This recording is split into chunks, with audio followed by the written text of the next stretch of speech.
ED ने जिसने chargesheet जो पेश की है राहुल गांधी का, सोनिया गांधी नाम, वो तो क्या देखते हो? कांग्रेस आज प्रदर्शन भी कर रहे हैं पूरे देश भर में। ये लोग पागल हो गए लगते हैं। 90 साल पहले पंडित जवाहरलाल नेहरू ने 1938 के अंदर ये अखबार शुरू किया, नेशनल हेराल्ड किया, एक इंग्लिश का, एक हिंदी का, एक उर्दू का, नवजीवन किया। और 90 साल के बीच में आप जानते हो कि कई बार ऐसी स्थिति आती है अखबार बंद करना पड़ता, बंद हो गया अखबार, वापस शुरू करने का प्रयास कांग्रेस कर रही है।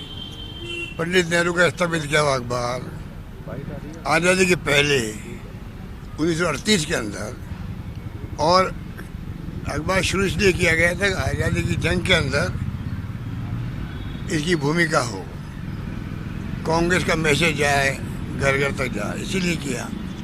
अब समझ के परे हैं, उस अखबार को अगर कांग्रेस जिंदा करना चाहती है, उसके लिए कांग्रेस सपोर्ट कर रही है अखबार को, और नई कमेटी बनानी पड़ी, एक कंपनी बनानी पड़ी, जो पहले AGL था, फिर यंग इंडियन कमेटी बनाई। अब उसको लेके ईडी कैसे पिक्चर में आ सकती है? ना तो ट्रांजैक्शन हुआ, कोई पैसे का लेन देन एक नया पैसा का नहीं हुआ, नई कंपनी बनी, उसका कोई प्रॉफिट हो ही नहीं सकता। मैंने कंपनी ऐसी बनाई है कि प्रॉफिट उसके अंदर आ ही नहीं सकता, और कॉमर्शियल काम हो नहीं सकते। जब कॉमर्शियल काम नहीं हो सकते हैं, नॉन प्रॉफिट ये कंपनी बनी है, तो फिर घोटाला क्या हो गए हैं? उसके बाद में इनकी दुस्साहस देखो आप, उस खेल को ऐसा रूप दिया गया देश के अंदर, बहुत बड़े घोटाले हो गए हों, प्रॉपर्टी सारी हजम कर ली हो, सोनिया जी का नाम, राहुल जी का नाम, मुतला बोरा जी की डेथ हो गई, ऑस्कर फर्नांडिस की डेथ हो गई, 3-4 नाम और हैं। उन सबको लेके आपने मुकदमा दर्ज कर लिया और इसको तमाशा बना दिया देश के अंदर। ये झूठे आरोप लगा के जो ये कारनामे कर रहे हैं ना, ये इनके खुद के लिए भारी पड़ेंगे। पब्लिक सब देखती है, जब एक नया पैसे का लेन देन नहीं, एक नया पैसा ट्रांसफर नहीं हुआ कहीं पे भी, कॉमर्शियल एक्टिविटी कर नहीं सकते, नॉन प्रॉफिट कंपनी बनी है, नॉन प्रॉफिट वाली, तो फिर कहाँ घोटाला हो गया है? ये तो बताए कम से कम पब्लिक को।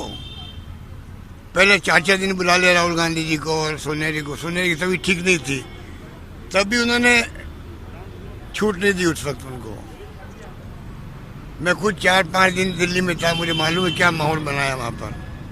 तो ये जो तमाशे कर रहे हैं ये इनको भारी पड़ेंगे, और मेरा मानना है कि जनता समझ जाएगी जब वो लेन देन हुआ ही नहीं है तो PMLA कहाँ लग गए इसमें, मनी ट्रांसफरिंग कहाँ हुई है? पर ये तमाशा है। तो आज धरने हो रहे हैं हमारे पूरे देश भर के अंदर। आप देखते हो कार्यकर्ताओं में गुस्सा भी है, कमिटमेंट कार्यकर्ताओं का है पार्टी के साथ में, पार्टी नेताओं के साथ में। और मैं समझता हूँ कि ये समझ जाएंगे कि ये जो फाउल खेल रहे हैं, इस प्रकार से झूठे बदनाम कर रहे हैं, इतनी दाल नहीं करने वाली है। कमी का ग्राफ नीचे आता जा रहा है। धर्म के नाम पे देश को बांट दिया आपने। अब तो रूह अफ़ज़ा पे भी सवाल उठ रहे हैं।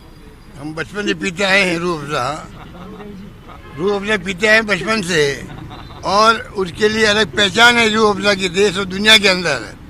रूह अफ़ज़ा भी मस्जिद बनाएगा, क्योंकि कांग्रेस पार्टी विचारधारा गांधी की है,